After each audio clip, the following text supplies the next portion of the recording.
Good morning students.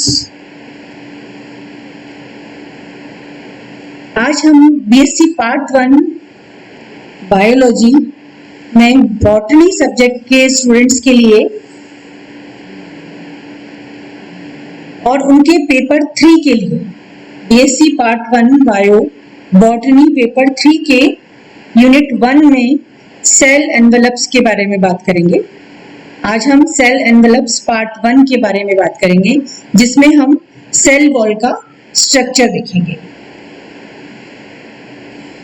कोशिका भित्ति या सेल वॉल जो है वो पौधों की कोशिकाओं का एक प्रमुख गुण है और इसकी उपस्थिति के आधार पर ही हम जो पादप कोशिकाएं हैं उनको जंतु कोशिकाओं से हम अलग करते हैं।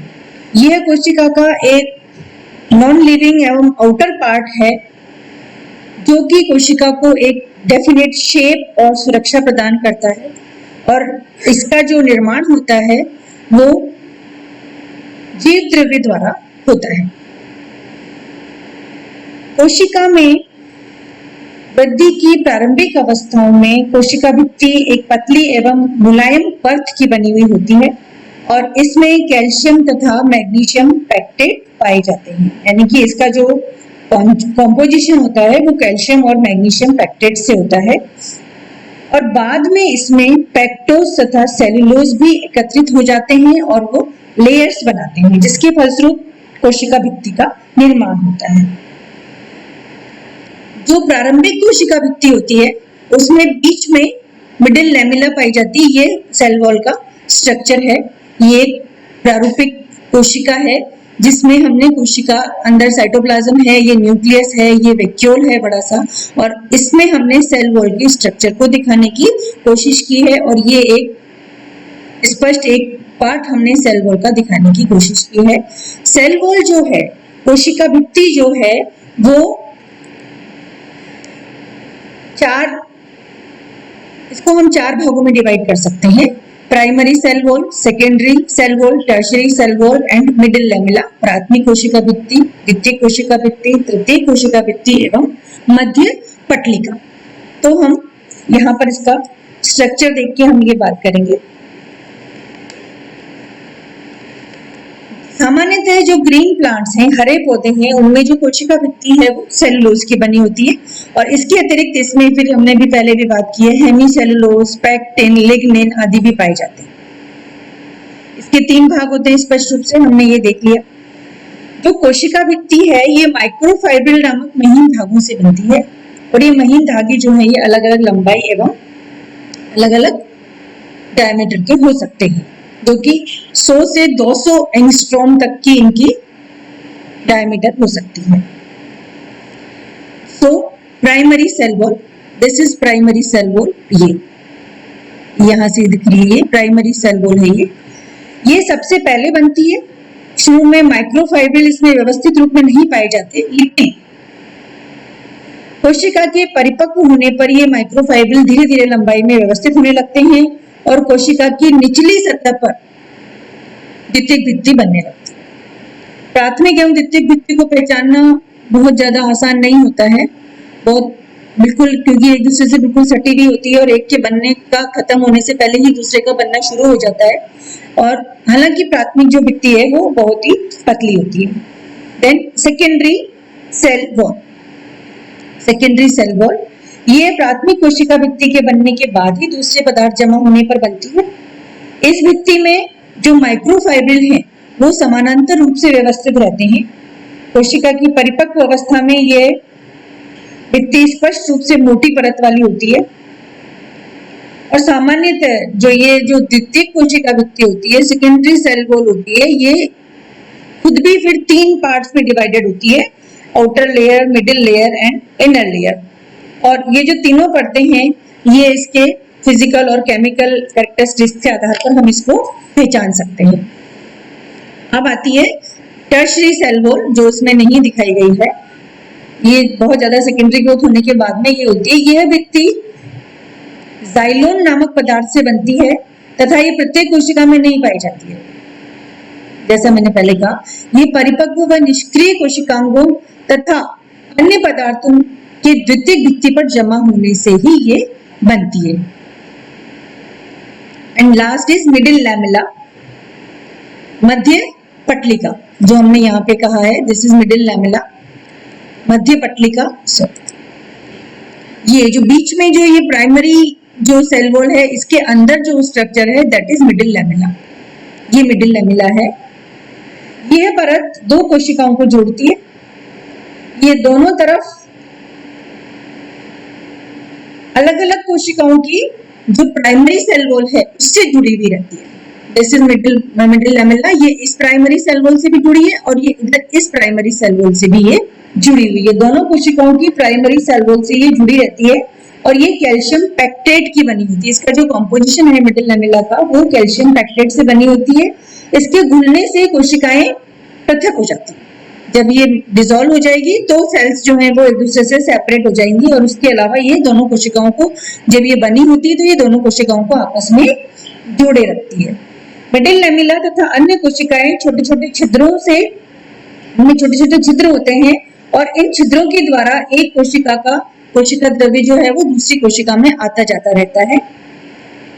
और इनको हम क्या कहते हैं? इनको हम कहते हैं, ये जो साइटोप्लाज्मिक जो थ्रेड्स हैं इनको हम प्लाज्मोडेस्माटा कहते हैं। जो इस प्रकार के छिद्र जो कि सेल वॉल में होते हैं और दोनों सेल वॉल को आपस में, दोनों सेल्स के जो साइटोप्लाज्म है उसको आपस में जोड़ते हैं, वो आपस में उनका आवागमन जो है वो सतत रहता है। इन छिद्रों को हम कहते हैं प्लाज्मोडेस्माटा, जो इस चित्र में नहीं दर्शाया गया है। और ये विभिन्न आकार के हो सकते हैं। प्लाज्मोडेस्माटा जो है ये विभिन्न आकार के हो सकते हैं। तो ये कुल मिला के जो है ये स्ट्रक्चर है सेल वॉल का, which is made of primary cell wall, secondary cell wall and tertiary cell wall, जो कि बहुत सब कोशिकाओं में नहीं पाई जाती है, बहुत कम कोशिकाओं में जिनमें बहुत ज्यादा सेकेंडरी ग्रोथ हो जाती है और जो डेड सेल्स होती है उनमें पाई जाती है, एंड मिडिल लैमेला। तो ये जो है स्ट्रक्चर हो गया सेल वॉल का। इसके बाद में सेल वॉल की ओरिजिन एवं ग्रोथ। कोशिका विभाजन के समय ही कोशिका भित्ति का निर्माण होता है और केंद्रक के विभाजन के बाद में सेल प्लेट बनती है जो कि कोशिका भित्ति बनाती है। यह हम हमारे आगे आने वाले लेक्चर्स में हम जब कोशिका विभाजन पढ़ेंगे तो हमें ये अंदाजा हो जाएगा कि किस प्रकार से सेल प्लेट बनती है और वो किस प्रकार से सेल प्लेट जो है वो कोशिका भित्ति में कन्वर्ट हो जाती है।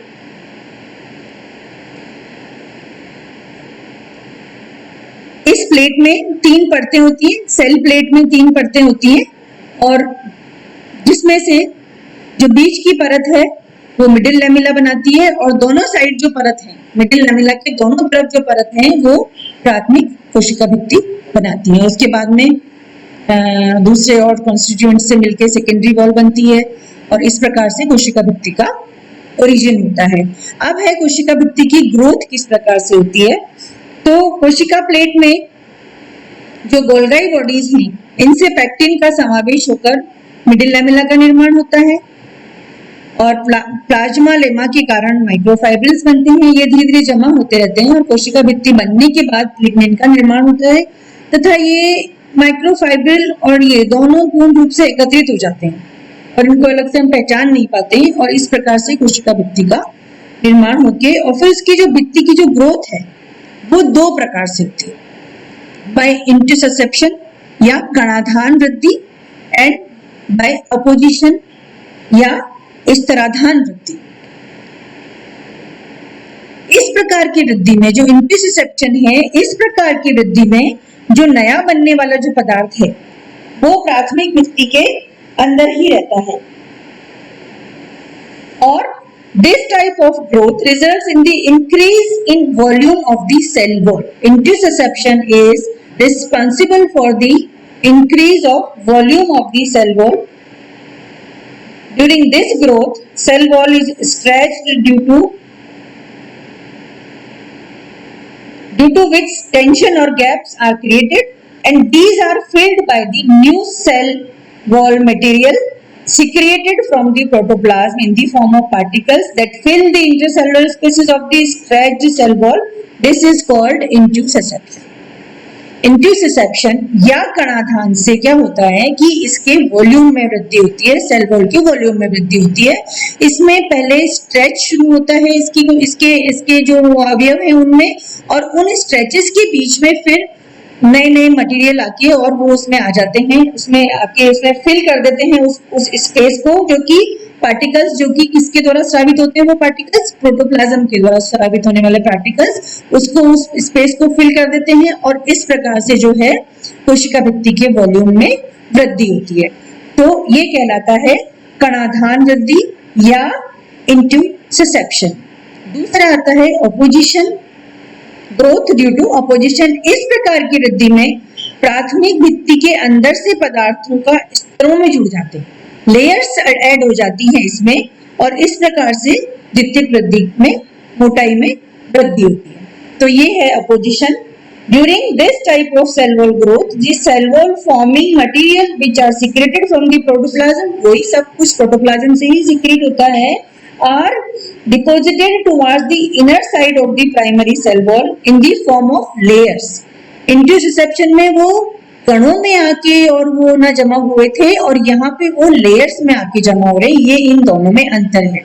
ये हमसे सवाल परीक्षा में पूछा भी जा सकता है कि कणाधान और स्थिराधान वृद्धि में क्या अंतर है, तो हमें ये अंतर इस प्रकार से बताना होगा। तो this is called apposition. This type of growth result in the increase in the thickness of the cell wall. एक बड़ा अंतर क्या है कि इंट्यूसिसेप्शन या कणाधान में क्या होता है, यहाँ पे वॉल्यूम में वृद्धि होती है, और ऑपोजिशन में क्या होता है, यहाँ पे थिकनेस में वृद्धि होती है। Such layers are formed uniformly at all places except at the pit region। ये जो लेयर होता है, ये जो लेयर्स में जो वृद्धि होती है, स्थिराधान जो है ये कहाँ पे नहीं होती, जहां पर सेल वॉल में पिट बनना होता है या छिद्र बनना होता है, वहां पर जो है ये वृद्धि नहीं होती है। नेक्स्ट है थिकनिंग ऑफ सेल वॉल, कोशिका भित्ति का स्थूलन। जो ये कोशिका भित्ति अभी हमने जो ये दो पार्ट देखे इसके बाय जो इसकी जो ग्रोथ होती है इंट्यूसिसेप्शन और ऑपोजिशन में, ऑपोजिशन के द्वारा ये जो ग्रोथ है ये विभिन्न प्रकार की थिकनिंग भी क्रिएट करती है सेल वॉल में, जो कि annular, spiral, scalariform, reticulate and pitted. ये इतनी प्रकार की थिकनिंग जो है ये इन दोनों के वजह से, कणाधान एवं स्थिराधान की वजह से जब सेल वॉल की ग्रोथ होती जाती है तो ये इस प्रकार की थिकनिंग भी इसमें डेवलप होती है। हम इसका डायग्राम देख लेते हैं पहले। ये है एन्युलर थिकनिंग, ये spiral thickening, this is scalariform thickening, this is reticulate thickening and this is pitted thickening. Pitted thickening दो प्रकार की होती है, simple pit and bordered pit. दो प्रकार की पिट पाई जाती है, इसको हम अभी आगे देखेंगे। तो इसमें जो है थिकनिंग है ये सिंपल पिट की थिकनिंग है और ये बॉर्डर्ड पिट की थिकनिंग है। So now we will go to the thickening of the cell wall. तो हमने बोला कि जब कोशिका भित्ति पूर्ण रूप से बन जाती है, उसके बाद कोशिका भी अपना पूरा परिमाण, अपना पूरा आकार प्राप्त कर चुकी होती है, उसके बाद भित्ति के स्थूलन की क्रियाएं जो है वो प्रारंभ होती है। सभी कोशिकाओं में ये क्रिया नहीं होती, ये केवल कुछ कोशिकाओं में पाई जाती हैं, जिनको या तो संवहन का कार्य करना होता है, यानी कि ट्रांसपोर्टेशन का कार्य करना होता है, और या जिनको मैकेनिकल स्ट्रेंथ देनी होती है। थिकनिंग की जरूरत केवल उन्हीं कोशिकाओं में पड़नी पड़ती है, जैसे कि वेसल्स, ट्रैकीट्स, स्क्लेरेन्काइमा। इनमें जो कोशिकाओं में जो स्थूलन है वो लिग्निन के द्वारा होता है। थिकनिंग जो है वो लिग्निन के द्वारा होता है, और ये क्रिया जो है वो लिग्नी भवन कहलाती है।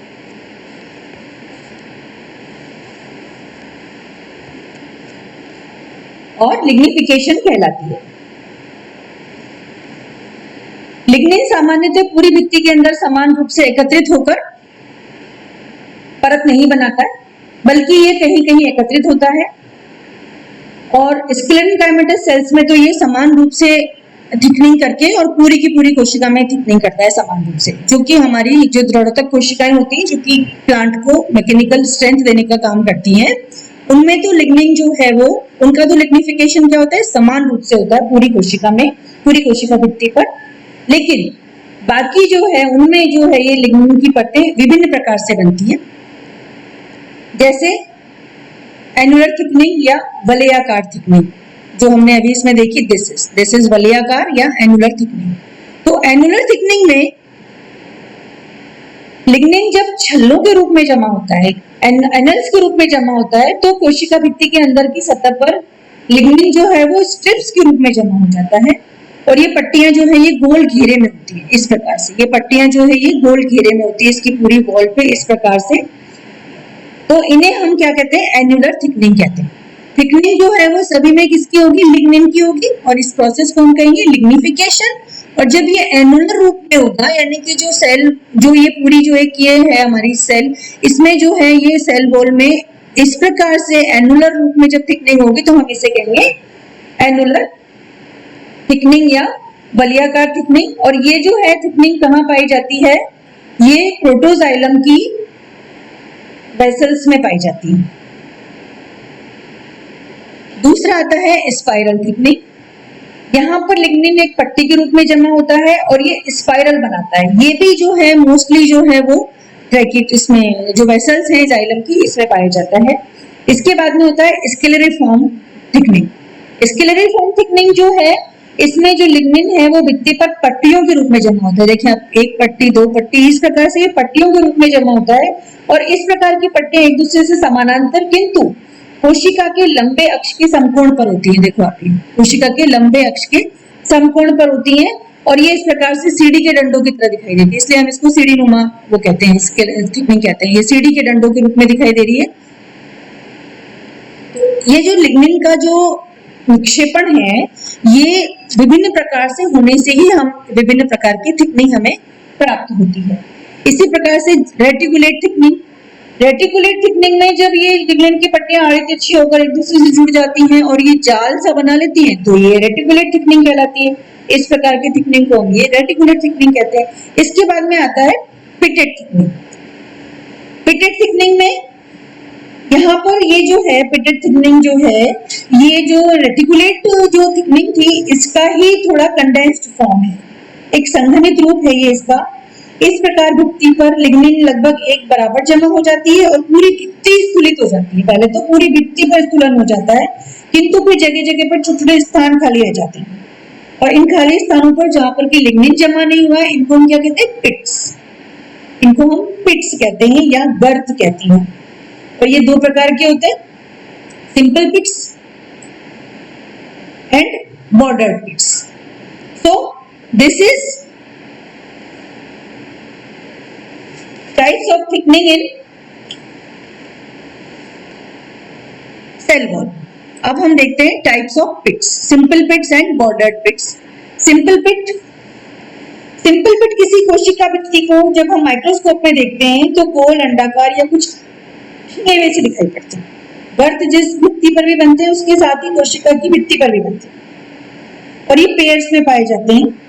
दोनों कोशिका भित्तियों पर उपस्थित इन पिट पेयर्स को केवल मिडिल लेमिला ही अलग अलग करती है।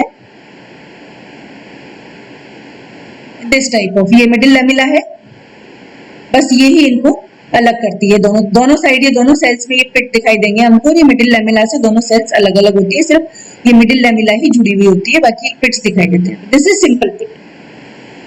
बॉर्डर पिट में जो सिंपल पिट है, इसमें तो जो ये जो पिट है ये पूरा हमें एक साथ यूं दिखाई देता है, सिमेट्रिकल यूं दिखाई दे जाता है पूरा का पूरा कि ये यहाँ पे पिट है। लेकिन जो बॉर्डर पिट है, इसमें जो सेल वॉल है, इससे पिट मेम्ब्रेन तक जो गहराई है वो बहुत ज्यादा होती है। दिस इज ये पिट मेम्ब्रेन तक, this is membrane and this is pit membrane, this is pit membrane. यहाँ तक ये गहराई ज्यादा है, इतनी ज्यादा गहराई है, यहाँ पर ये कम है, यहाँ पर ये गहराई है। This is the difference. अतः जो प्रत्येक गर्त है वो एक कीप की तरह आकार होता है। ये इस प्रकार एक फनल की तरह इसका शेप होता है, कीप की तरह का आकार रखता है। इस प्रकार जो पिट पेयर है, उसकी जो दोनों जो फनल जो सदृश रचनाएं हैं वो एक दूसरे पर चौड़े भाग पर रखी हुई सी प्रतीत होती है।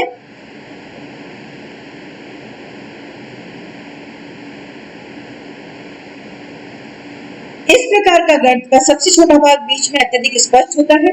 दिस इज, ये छोटा सा भाग है, ये तो स्पष्ट है।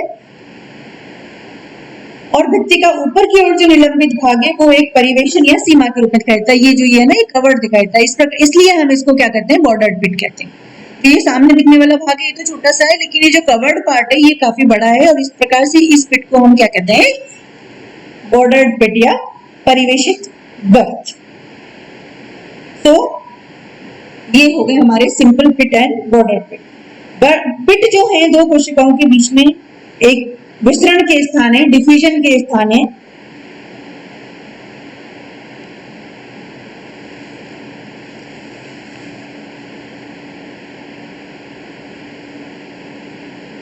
So this is all about simple pits and bordered pits. अब आते हैं सेल वॉल के फंक्शंस क्या क्या हैं।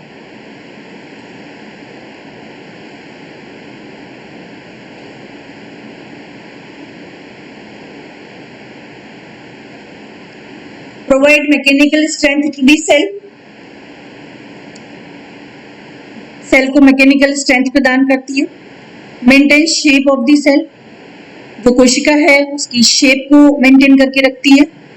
Protects the cell from adverse environmental conditions, कोशिका को जो विपरीत एनवायरमेंटल कंडीशंस हैं उनसे प्रोटेक्ट करती है। अलाउज एंट्री और exit of molecules of different sizes, ये इनको अलग अलग साइज के जो मॉलिक्यूल्स हैं जिनको जिनकी सेल को आवश्यकता है या जो सेल से बाहर निकालने की आवश्यकता है उनको हम ये उनकी एंट्री और एग्जिट को ये अलाउ करती है। And cytoplasm of adjacent cells are connected through plasmodesmata which are present in the cell wall. ये एक बहुत इंपॉर्टेंट इसका फंक्शन है सेल वॉल का, जिसमें कि हमने जब इसका हम डिस्कशन कर रहे थे तो हमने देखा था कि सेल में जो है सेल वॉल में कुछ छिद्र होते हैं जो कि दोनों सेल की साइटोप्लाज्म को जोड़ते हैं, है ना, उनको हम प्लाज्मोडेस्मेटा कहते हैं। तो इस प्रकार से जो ये कोशिका भित्ति है इसका ये भी कार्य है कि प्लाज्मोडेस्मेटा के थ्रू ये एडजेसेंट सेल्स के जो साइटोप्लाज्म को कनेक्ट करते हुए रखती है। तो ये कुल मिला के सेल वॉल का structure, this is origin and growth of cell wall, thickening of cell wall and pits जो सेल वॉल पे पाए जाते हैं उनके बारे में। और finally one more thing is left here, the cell wall chemical changes, जो सेल वॉल में जो केमिकल चेंजेस होते हैं ड्यूरिंग ग्रोथ जो सेल वॉल में केमिकल चेंजेस होते हैं वो किस किस प्रकार के होते हैं, lignification, suberisation, cutinisation, mineralisation, deposition of cellulose, formation of pectin and mucilage formation. So first is lignification. Lignification is deposition of lignin का डिपोजिशन। और इनकी जो मतलब ये सब जो इनकी जो जरूरत पड़ती है, ये जो केमिकल चेंजेस हैं सेल वॉल में, इनकी जरूरत क्यों पड़ती है, ताकि कोशिका जो है वो पौधे को एक यांत्रिक मदद कर सके। इसके लिए ये इस प्रकार के पदार्थ जो हैं सेल वॉल पे जमा होते जाते हैं। लिग्निन एक जटिल एवं कठोर पदार्थ है जो कि सेलुलोज की प्राथमिक भित्ति में मिलकर भित्ति को स्थूलित और दृढ़ और कठोर बनाता है। और लिग्निन जल के लिए इम्परमेबल होने के साथ उसे सोख लेता है। अतः जिन कोशिकाओं में लिग्निफिकेशन होता है वो डेड होती है और मैकेनिकल स्ट्रेंथ देने वाली होती है। इनमें जीव द्रव्य जो है वो समाप्त हो जाता है। जो लिग्निफाइड सेल्स होती है इनमें जीव द्रव्य समाप्त हो जाता है, जैसे कि वेसल्स, ट्रैकीड्स, स्क्लेरेनकाइमेटस सेल्स एटसेट्रा। जो कंडक्शन का कार्य करती हैं, संवहन का कार्य करने वाली कोशिकाओं की भित्तियां प्रायः लिग्निफाइड ही होती हैं। नेक्स्ट आता है सुबेराइजेशन। कोशिकाओं में सुबेरिन नाम का एक पदार्थ जो है वो रासायनिक रूप से अनेक प्रकार की वसाओं का मिश्रण होता है। ये कोशिका भित्ति पर जमा होता है, इस क्रिया को सुबेराइजेशन कहते हैं। सुबेरिन सामान्य रूप से मिडिल लेमिला पर ही जमा होता है। सुबेरिन जो है वो मिडिल लेमिला पर जमा होता है। ये भी वाटर के लिए टोटली इम्परमेबल होता है और ये कोशिकाएं भी बाद में जो है वो डेड हो जाती है। इसका एग्जाम्पल जो है वो कॉर्क सेल्स है। कॉर्क सेल्स जो है वो किसका एग्जाम्पल है, सुबेराइज्ड सेल्स का। Now next is cutinisation. क्यूटिनी भवन। क्यूटिन जो है वो फैटी एसिड्स का एनहाइड्राइड ग्रुप है। फैटी एसिड्स का एनहाइड्राइड ग्रुप है अगर हम इसका केमिकल कंपोजिशन देखें तो, और ये एक वैक्स की तरह का एक पदार्थ है। ये पौधों के वायवीय भागों की त्वचा, बाह्य त्वचा पर एक परत के रूप में पाया जाता है। इस परत को क्यूटिकल कहते हैं, और क्यूटिकल के जमा होने की जो क्रिया है उसको ही हम क्यूटिनाइजेशन कहते हैं। क्यूटिन भी जल के लिए अपारगम्य होती है, और ये वाष्पोत्सर्जन को नियंत्रित करने का एक बहुत अच्छा तरीका होती है। तो इससे क्या होता है कि जो पौधों के वायवीय भागों से जो बार बार में जो पानी का जो लॉस होता है, वाटर का जो लॉस होता है बिकॉज ऑफ ट्रांसपिरेशन, ये उसको रोकने में मदद करती है।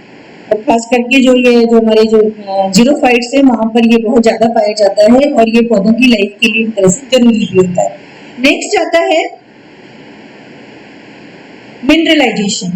पादपों में silica, calcium carbonate, calcium oxalate आदि जो मिनरल्स हैं, इनको ये कोशिका सेल वॉल में ये इकट्ठे हो जाते हैं और ये कोशिकाओं को दृढ़ बनाते हैं। जैसे कि घास की पत्तियां में काफी तौर पर सिलिका पाया जाता है, इस प्रकार से। Next is deposition of cellulose. कोशिकाओं में भित्ति प्रारंभिक रूप में सेलुलोज की होती है, किंतु कभी भित्ति का स्खलन सेलुलोज से ही हो जाता है।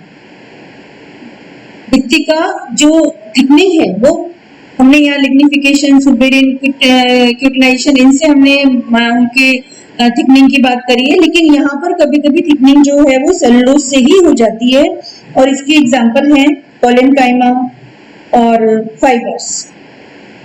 जो अपने कपास के जो फाइबर्स हैं जिनसे कपड़ा बनता है वो सेलुलोज फाइबर्स ही है। तो कोलेनकाइमा में जो है डिपोजिशन होता है सेलुलोज का, तो वो एक प्रकार से क्या होता है, वो टेंसाइल स्ट्रेंथ देता है। जब लिग्निन की वजह से, लिग्निफिकेशन की वजह से जब कोशिकाओं में जो स्ट्रेंथ आती है, जो मजबूती आती है, वो भी मैकेनिकल स्ट्रेंथ देती है, लेकिन वहां पर सेल डेड हो जाती है ना, और वो मैकेनिकल स्ट्रेंथ देती है। लेकिन यहाँ पर जब सेलुलोज का डिपोजिशन होने से जो सेल को स्ट्रेंथ मिलती है वो मिलती है टेंसाइल स्ट्रेंथ, और यहाँ पे सेल डेड नहीं होती है। यहाँ पे सेल जैसे पौधे को हवा के साथ झुकना, उसका मुड़ जाना और वापस सीधा हो जाना, ये this is because of the deposition of cellulose.